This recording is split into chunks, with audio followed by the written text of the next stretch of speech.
മലയാളത്തിലെ ചില വാക്കുകൾ നമുക്ക് മറ്റ് ഭാഷകളിലേക്ക് തർജ്ജമ ചെയ്യാൻ പറ്റില്ല. അതിൻ്റെ അർത്ഥം ചോർന്നു പോകും. അങ്ങനത്തെ ഒരു വാക്കാണ് മെനക്കെടുത്തുക എന്നുള്ളത്.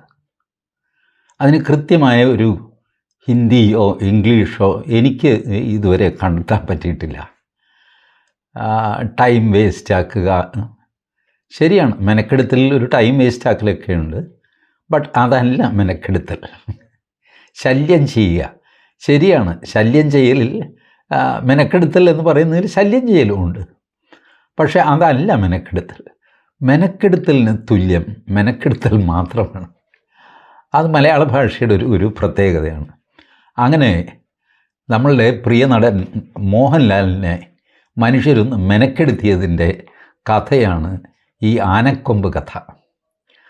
ഞാനിത് ഇടയ്ക്ക് ഇങ്ങനെ ടി വിയിൽ വരും പോകും, ശരി എന്തെങ്കിലും നടന്ന് പോട്ടെ എന്ന് വിചാരിച്ചു. ഇന്ന് നോക്കിയപ്പോൾ ഇന്നലെ നോക്കിയപ്പോൾ ടി വിയിൽ നിറച്ച് മോഹൻലാലിന് തിരിച്ചടി. ചേടാ ഇതെന്തടാ തിരിച്ചടി?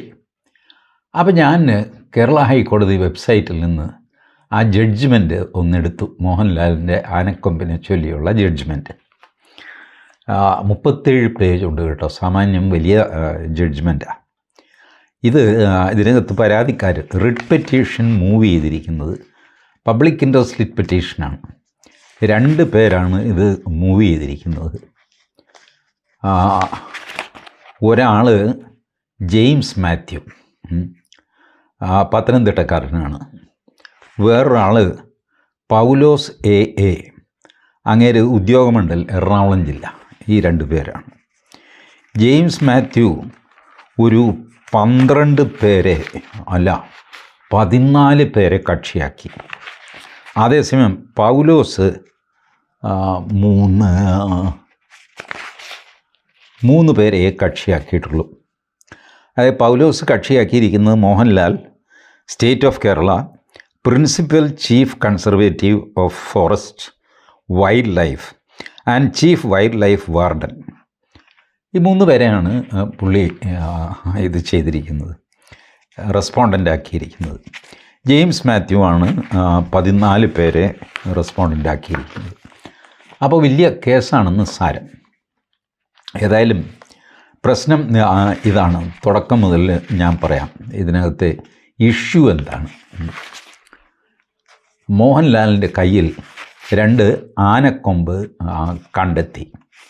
അത് കേസായി ബുക്കാറായി, നിങ്ങളെല്ലാവരും കേട്ട് കാണും. അപ്പോൾ ഈ ആനക്കൊമ്പ് എന്ന് പറഞ്ഞു കഴിഞ്ഞാൽ വന്യമൃഗങ്ങളുടെ തോല്, കൊമ്പ് ഇതുപോലത്തെ സാധനങ്ങളൊന്നും നമ്മൾ വിൽക്കാനോ വാങ്ങാനോ കൈവശം വയ്ക്കാനോ പാടില്ല. അതിന് ഫോറസ്റ്റിൻ്റെയും ഗവൺമെൻറ്റിൻ്റെയൊക്കെ സാങ്ഷൻ വേണം, എങ്കിലേ അത് ചെയ്യാൻ പറ്റുള്ളൂ. അപ്പോൾ നമ്മുടെ കയ്യിൽ ഒരു ആനക്കൊമ്പുണ്ടെങ്കിൽ ഏത് നിമിഷവും അത് കേസായി മാറാവുന്ന ഒരു ടൈം ബോംബാണ് എന്ന് വിചാരിക്കണം. അതിലൊരുപാട് ഇളവുകളൊക്കെ കൊടുത്തിട്ടുണ്ട്. പരമ്പരാഗതമായിട്ട് നിങ്ങളുടെ വീട്ടിൽ 2 ആനക്കൊമ്പ് ഇരിക്കുന്നു. ഇതാര് കൊണ്ടുവന്ന് വെച്ചു എന്നറിയാൻ അപ്പൂപ്പൻ്റെ കാലം മുതൽ അങ്ങനെ ഇരിക്കുകയാണ് ആ സാധനം. നമ്മളത് കളയുകയോ ഇല്ല. വളരെ വിലപിടിപ്പുള്ള സാധനമാണ്. അതൊരു അലങ്കാരമായിട്ട് വെച്ചുകൊണ്ടിരിക്കും. അത് നമുക്ക് സർക്കാരിൽ ഡിക്ലെയർ ചെയ്തിട്ട് നമ്മളാണ് അതിൻ്റെ ഉടമസ്ഥനെന്നും പരമ്പരാഗതമായിട്ട് നമ്മുടെ കയ്യിലുള്ളതാണെന്നും ഒക്കെ പറഞ്ഞ് ഡിക്ലറേഷൻ കൊടുത്ത് ഫോറസ്റ്റ് ഡിപ്പാർട്ട്മെൻറ്റിനെയൊക്കെ അറിയിച്ചിട്ട് അത് നമ്മുടേതാണ് എന്ന് സർക്കാർ നോട്ടിഫൈ ചെയ്ത് വിടും.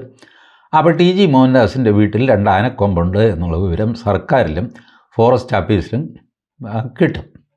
ഇത് കഴിഞ്ഞ് 3ാമതൊരു ആനക്കൊമ്പ് പ്രത്യക്ഷപ്പെട്ടാൽ അത് ഞാൻ കുടുങ്ങും. അതെവിടെ നിന്ന് കിട്ടി, എവിടെ നിന്ന് മേടിച്ചു, ആര് തന്നു എന്നൊക്കെ പറഞ്ഞിട്ട് തുടങ്ങും അന്വേഷണം. കേസാകും, പുക്കാറാകും.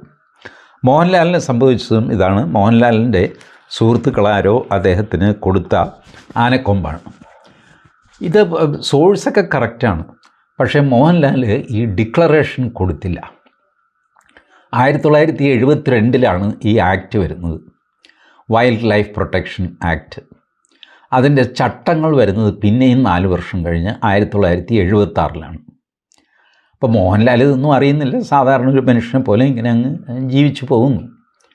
അപ്പോൾ ഇതിനിടയ്ക്കാണ് ഈ ആനക്കൊമ്പ് മോഹൻലാലിൻ്റെ കയ്യിൽ വരുന്നതും ഡിക്ലറേഷൻ ഇല്ലാതെ അദ്ദേഹം കൈവശം വെച്ചു എന്ന് പറഞ്ഞിട്ട് കേസാവുന്നത്. അപ്പം അതിൻ്റെ fact ജഡ്ജ്മെൻറ്റിലുണ്ട്. Petitioners before us are essentially aggrieved by the action of the respondent state government in issuing notifications in terms of such and such that permitted a celebrated film actor from the state to declare 2 pairs of ivory tusks and 13 ivory artifacts before the state wildlife warden of the state, and the subsequent action of the state government in issuing ownership certificate to the said person in respect of the same ivory items in terms of the act. ഇതാണ് അവരുടെ പരാതി. അതായത് മോഹൻലാലിൻ്റെ കയ്യിലിരിക്കുന്ന ആനക്കൊമ്പ് അനധികൃതമാണ്. പ്രാഥമികമായിട്ട് നിങ്ങളൊന്ന് ആലോചിച്ച് നോക്കുക. മോഹൻലാലിൻ്റെ കയ്യിൽ ഇരിക്കുന്ന ആനക്കൊമ്പ് അനധികൃതമാണെങ്കിൽ നാട്ടുകാർക്ക് എന്താ ഇതിൽ കാര്യം? വൈൽഡ് ലൈഫ് ആക്ടിൻ്റെ ലംഘനമാണ്. ശരി, അത് വൈൽഡ് ലൈഫുകാർ നോക്കിക്കോളും. ഇപ്പോൾ മോഹൻലാലിനെ എന്തോ കാരണവശാൽ ഉപദ്രവിക്കണം, മെനക്കെടുത്തണം എന്ന ആഗ്രഹമുള്ളവരാണ് ഈ പറഞ്ഞ 2 കക്ഷികൾ, ജെയിംസ് മാത്യുവും പൗലോസും. അങ്ങനെയല്ലേ വിചാരിക്കാൻ പറ്റുള്ളൂ. അവരാണ് കോടതിയിൽ പോയിരിക്കുന്നത്.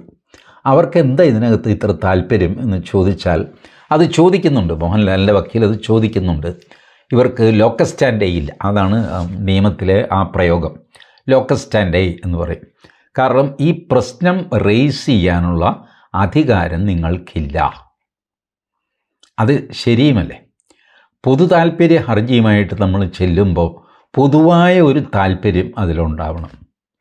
സ്വകാര്യ താല്പര്യം പോരാ. വാസ്തവത്തിൽ എൻ്റെ അഭിപ്രായത്തിൽ ഇതൊരു സ്വകാര്യ താല്പര്യമാണ്. അല്ലെങ്കിൽ ഗവൺമെൻറ് ചില നടപടിച്ചട്ടങ്ങൾ പാലിക്കാതെ മോഹൻലാലിന് ആനക്കൊമ്പ് കൈവശം വയ്ക്കാൻ അനുവദിച്ചു. ശരി, അനുവദിച്ചു കഴിഞ്ഞാൽ അത് രാജ്യത്തെ ജനങ്ങളെ ആകമാനം ബാധിക്കുന്നൊരു കാര്യമൊന്നും അല്ലല്ലോ. പ്രഥമദൃഷ്ട്യാ അങ്ങനെയാണ്, അങ്ങനെ ആരെയും ബാധിക്കുന്ന ഒരു കാര്യമല്ല. ബട്ട് മോഹൻലാൽ പ്രശസ്തനായൊരു സിനിമാ നടനും അടിച്ച് പൊളിച്ച് ജീവിക്കുന്ന ആളും ഒക്കെ ആയി കഴിയുമ്പോൾ വെറുതെ മോഹൻലാലിനെ കയറി ഒന്ന് ചൊറിയാം. ആനക്കൊമ്പ് കൊണ്ടും പാര വയ്ക്കാം എന്ന് തെളിയിക്കുന്നൊരു കേസാണിത്. പാര പല രീതിയിലുണ്ടല്ലോ. സാധാരണ നമ്മളുടെ പാര എന്ന് പറഞ്ഞാൽ തേങ്ങ പൊതിക്കുന്ന പാര. അത് അടയ്ക്കാമരം കീറി ചെത്തി കുറിപ്പിച്ച് ഉണ്ടാക്കും തേങ്ങ പൊതിക്കുന്ന പാര. പിന്നെ കൊപ്ര കഴറ്റിയെടുക്കുന്ന ചെറിയ പാരയുണ്ട്. അതും ഈ അടയ്ക്കാമരത്തിൻ്റെ വാരി കൊണ്ടാണ് ഉണ്ടാക്കുന്നത്. പിന്നെ ഇരുമ്പ് കൊണ്ട് തേങ്ങ പൊതിക്കുന്ന പാരയുണ്ട്. ഇപ്പം പിന്നെ ഇങ്ങനെ ഒരു ലിവറൊക്കെ പിടിച്ച് വലിക്കുന്ന ഇരുമ്പിൻ്റെ തേങ്ങ പൊതിക്കുന്ന പാരയുണ്ട്. ഇങ്ങനെയൊക്കെ ഉണ്ട്. ആനക്കൊമ്പിൻ്റെ പാര ആദ്യമായിട്ടാണ് ഞാൻ കാണുന്നത്. അത് ഈ ജഡ്ജ്മെൻറ്റിൽ വ്യക്തമാണ്. ആനക്കൊമ്പ് കൊണ്ട് മോഹൻലാലിന് പാര വെച്ചിരിക്കുകയാണ് 2 വിദ്വാൻമാർ കൂടിയിട്ട്. മോഹൻലാൽ കൈവശം വെച്ചതിൻ്റെ അത് എൻക്വയറി നടത്തി പ്രോപ്പർ വേയിലല്ല മോഹൻലാലിന് ഉടമസ്ഥത കൊടുത്തിരിക്കുന്നത്. ഈ ആനക്കൊമ്പ് വിഷയവും ബഹളവും ഒക്കെ ആയി കഴിഞ്ഞപ്പോൾ ഫോറസ്റ്റുകാരെ എൻക്വയറിയൊക്കെ നടത്തി സർക്കാരിന് റിപ്പോർട്ട് കൊടുത്തു. ഇന്ന സോഴ്സിൽ നിന്നാണ് ഈ മനുഷ്യൻ്റെ വന്നിരിക്കുന്നത്, അങ്ങേരെ ആനയെ കൊല്ലുകയോ പിടിക്കുകയോ ഒന്നും ചെയ്തിട്ടില്ല, അതുകൊണ്ട് ഇതിൻ്റെ ഉടമസ്ഥൻ അങ്ങേരാണെന്ന് ഡിക്ലെയർ ചെയ്യാവുന്നതാണ് എന്ന് പറഞ്ഞു. ഗവൺമെൻറ് ഡിക്ലറേഷനും പുറപ്പെടുവിച്ചു. ഈ ആനക്കൊമ്പുകൾ മോഹൻലാലിൻ്റെ ആണ് എന്ന് പറഞ്ഞിട്ട്. അല്ലേ, ഇപ്പോൾ ഇവർ പറയുന്നത് ഡിക്ലറേഷൻ ഇൻവാലിഡാണ്. കാരണം ഡിക്ലറേഷൻ ഗസറ്റിൽ പരസ്യം ചെയ്തിട്ടില്ല. ശരിയാണ്, ഗസറ്റിൽ പരസ്യം ചെയ്തിട്ടില്ല. അപ്പോൾ മോഹൻലാലിൻ്റെ വക്കീൽ വാദിച്ചത്, സർക്കാർ വക്കീലും വാദിച്ചത്, സർക്കാർ മോഹൻലാലിൻ്റെ കൂടെയായിരുന്നു. സർക്കാരാണല്ലോ നോട്ടിഫിക്കേഷൻ ഇഷ്യൂ ചെയ്ത് മോഹൻലാലിന് ഈ ആനക്കൊമ്പ് വയ്ക്കാം എന്ന് അനുമതി കൊടുത്തത് സർക്കാരാണ്.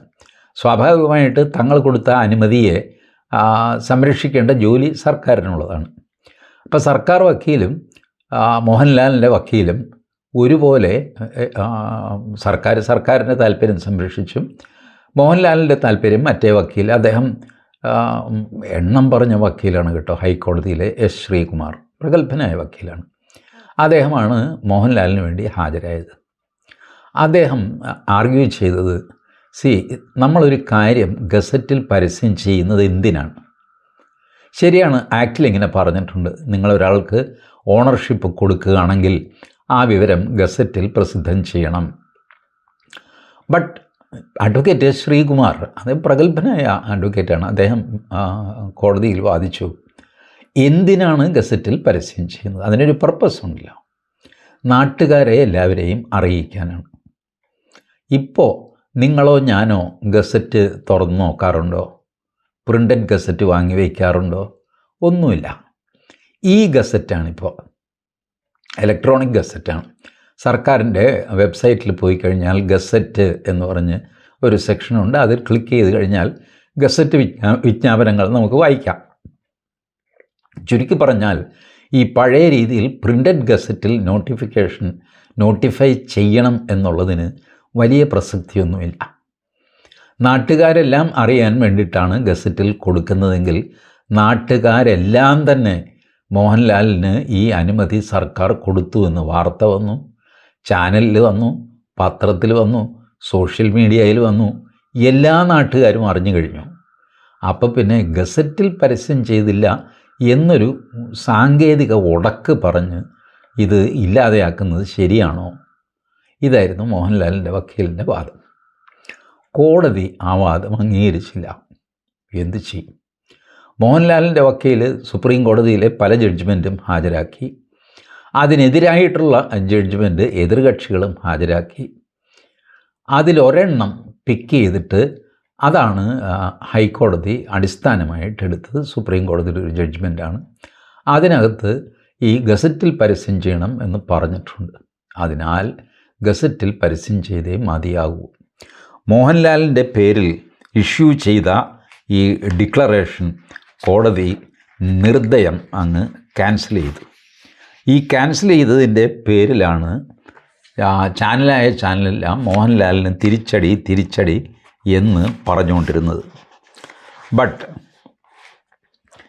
വിധിയുടെ അവസാന ഭാഗം നോക്കിക്കഴിഞ്ഞാൽ നോക്കുക, we therefore conclude by holding that the government orders dated 16/12/2015 and 17/2/2016 2016 2015 ഇറക്കിയ ഗവൺമെൻറ് ഉത്തരവുകൾ ദേ ആർ വോയിഡ് അബ് ഇനിഷ്യോ. ആ ഉത്തരവുകൾ തുടങ്ങുന്നതിന് മുമ്പ് തന്നെ ഇല്ലാതെയാക്കിയിരിക്കുന്നു. വോയിഡ് അബ് ഇനിഷ്യോ, ഇനിഷ്യേറ്റ് ചെയ്യുന്നതിന് മുമ്പേ അവൻ്റെ റൂട്ട് വെച്ചിട്ട് ഞങ്ങളങ്ങ് കട്ട് ചെയ്യുന്നു. And legally unenforceable. അതെനിക്കും മനസ്സിലായില്ല. എൻഫോഴ്സ് ചെയ്യുക എന്ന് പറഞ്ഞാൽ ഒരു കാര്യം നടത്തിയെടുക്കുക എന്നുള്ളതാണ്. ഇതിൽ ഇപ്പോൾ ആനക്കൊമ്പിൻ്റെ ഉടമസ്ഥാവകാശം കൊടുക്കുമ്പോൾ അത് നടത്തിയെടുക്കുക എന്ന് പറഞ്ഞൊരു ചടങ്ങോ പ്രക്രിയയോ ഒന്നും ഇല്ല. എനിവേ അൺഎൻഫോഴ്സിബിൾ എന്ന് എഴുതിയിരിക്കുന്നു. എന്നിട്ട് മാധ്യമങ്ങൾ വിട്ടുപോയൊരു കാര്യം ഇതാണ്. However while striking down the said government orders as also the ownership certificates and issued to the respondent actor pursuant thereto as illegal and unenforceable. ഈ പറഞ്ഞ 2 ഉത്തരവും, അതായത് 2 ആനക്കൊമ്പും പ്ലസ് 13 ഐവറി ഐറ്റംസും, അതിനുള്ള സെപ്പറേറ്റ് ഓർഡേഴ്സാണിത്. ആ 2 ഓർഡറും ഞങ്ങൾ ഇല്ലീഗലാണെന്ന് പ്രഖ്യാപിക്കുമ്പോൾ പോലും we refrain from dealing with the arguments advanced on behalf of the petitioners as regards the matter in which the power to issue the ownership certificates in question were exercised. ഈ അധികാരം ഗവൺമെൻറ്റിനില്ല എന്നൊക്കെ ഒരു വാദം കൊണ്ടുവന്നിരുന്നു. അതിലേക്ക് ഞങ്ങൾ കടക്കുന്നില്ല. We feel that any finding on the said issue might prejudice the respondent actor in the criminal proceedings that are pending against him. ആക്ടറുടെ പേരിൽ, മോഹൻലാലിൻ്റെ പേരിൽ ക്രിമിനൽ പ്രൊസീഡിങ്സ് തുടങ്ങിയിരുന്നു. അതിനെ ചലഞ്ച് ചെയ്തുകൊണ്ട് മോഹൻലാൽ ഹൈക്കോടതിയിൽ വന്നിട്ടുമുണ്ട്. ആ കേസുകൾ ഇപ്പോഴും പെൻഡിങ് ആണ്. അതുകൊണ്ട് ഞങ്ങൾ കൂടുതലൊന്നും പറയുന്നില്ല. We feel that any finding on the said issues might prejudice the respondent actor in the criminal proceedings that are pending against him. We would only observe that the state government is at liberty to issue a fresh notification. കോടതി പറയുകയാണ്, state ഗവൺമെൻറ്റിന് ഒരു fresh notification issue ചെയ്യാം.